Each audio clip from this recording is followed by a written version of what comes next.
Well mga kapopong, kumusta?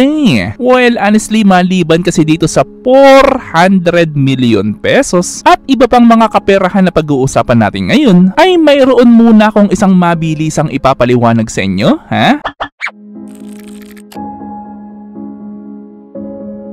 Well, since super trending nga itong nangyari sa Itbulaga kahapon, pero ang isa naman sa mga ikinagulat ko na naging reaction ng maraming mga Filipino parang tipo ng reaction na ang akala nila tuluyang mawawala na talaga ang Itbulaga. At kung isa ka rin sa mga nag-iisip na tuluyang mawawala na itong Itbulaga, ay huwag kayong mag-alala dahil kung papanoorin mo kasi yung mismong interview ni Tito Sotto na isinagawa ng PEP halos ilang linggo na nakakaraan, ay dito ay siya na mismo ang nagsabi na kayang-kaya talaga nilang ituloy ang Itbulaga kahit anuman ang mangyari sa pagitan nila at ng mismong Tape Incorporated. At ito pa mga kapopong, ha? Napansin niyo ba yung boses ni Vic Sotto noong binanggit niya yung mga katagang kami ay nagpapaalam na sa Tape Incorporated? Well, napansin niyo ba yung ng boses ni Vic Sotto noong binanggit niya ang mga ito? Anyway, pakinggan ulit natin, ha? Kami po ay magpapaalam na sa Tape Incorporated. Well, dahil nga dyan sa maluha-luha at madiin na pagkakasabi ni Vic Sotto na yan, ay dyan pa lang ay magagets mo na talaga na wala pa talagang totally na pagpapaalam na magaganap sa mismong Itbulaga. At posibleng ito na nga yung binabanggit ni Senator Tito Sotto few weeks ago na kayang-kaya talaga nilang ipagpatuloy ang Itbulaga. Na remember ulit mga kapopong, ha? Nagaling na mismo dito kay Senator Sotto na binanggit niya na mayroon talagang other TV station ang nag-o-offer sa kanila. Anyway, unang-una kasi ay kapag kasing sinabing Itbulaga sa Pilipinas totoong hindi na lamang isang programa ito, kundi isang icon na talaga na tumatak sa maraming mga Filipino. At alam niyo naman siguro na kapag sinabing Itbulaga ay paniguradong ang pumapasok agad sa inyong isipan walang iba kundi itong sina Tito Vic and Joey. Pero yun nga lang na ang medyo nakakalungkot naman base na rin doon sa interview kay Senator Sotto few weeks ago ay yung bagong management pala ng Itbulaga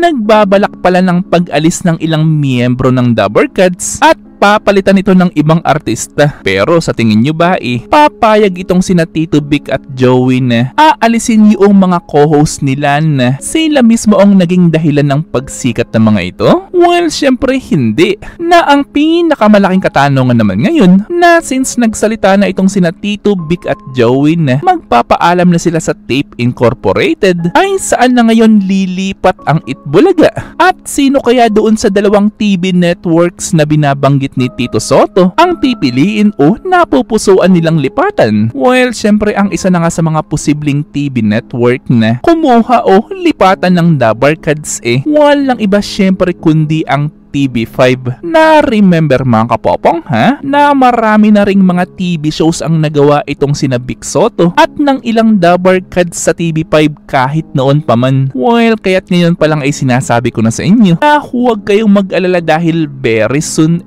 posibleng mas maganda pang Itbulaga ang mapanood natin pero hindi pa rin channel nga lang. Well, kaya't kung tuluyang lilisanin ni na Tito Vic at Joey ang GMA ay totoong isang malaking kawalan talaga ito para sa istasyon na ito. Anyway, pag-usapan naman natin itong usaping pera, ha? Honestly, ang isa sa mga tumatak sa aking isipan noong pinanood ko itong interview ni Tito Sotto walang iba syempre kundi yung 400 million pesos na kinita sa political advertisement noong nakaraang eleksyon. Which is itong 400 million pesos naman na ito ayon kay Senator Sotto nag-vanish at somebody took it.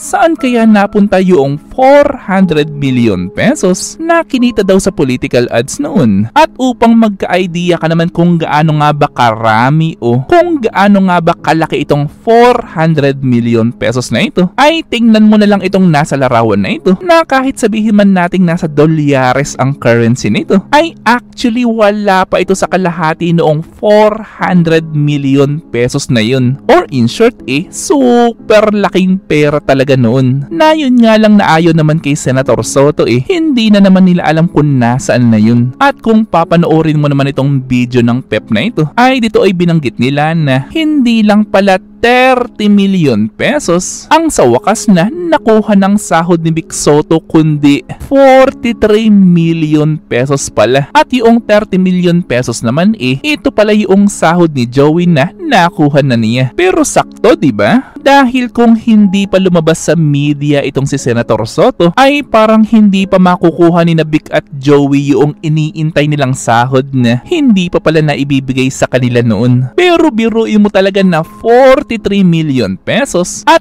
30 million pesos for only 1 year salary. Ang laki, di ba? Which is itong sahod naman nila na ito totoong super worth it naman para sa kanila. Dahil milyong-milyong mga Filipino naman ang nawawala ang pagod at stress dahil sa kanilang programa. Subalit yun nga lang na mayroon palang ibang dabber cards ang hanggang sa ngayon hindi pa rin nakukuha yung iniintay nilang sahod for a specific year na kanilang pinagtrabahuhan noon sa Itbulaga. Anyway, marami pa akong ipapaalam sa inyo sa next video patungkol dito sa Itbulaga, ha? Pero kung kayo naman ang tatanungin ko, ay saang TV station nyo ba gustong lumipat itong Itbulaga? At second question, ay agree ba kayo o tama lang ba sa inyo itong desisyon nila na umalis na ng tuluyan sa Tape Incorporated? Well, syempre gusto ko malaman ng inyong mga opinion, so i-comment lang yan sa baba. Ito ay aking babasahin ng personal at pupusuan. At syempre kung may nalaman o natutunan ka sa video ko, mag-subscribe ka naman. At nandito na yung inyong mga shoutouts. At kayo rin mga kapopong, kung gusto nyo rin magpa-shoutout o mag-request ng video, ay i-comment lang yan sa baba.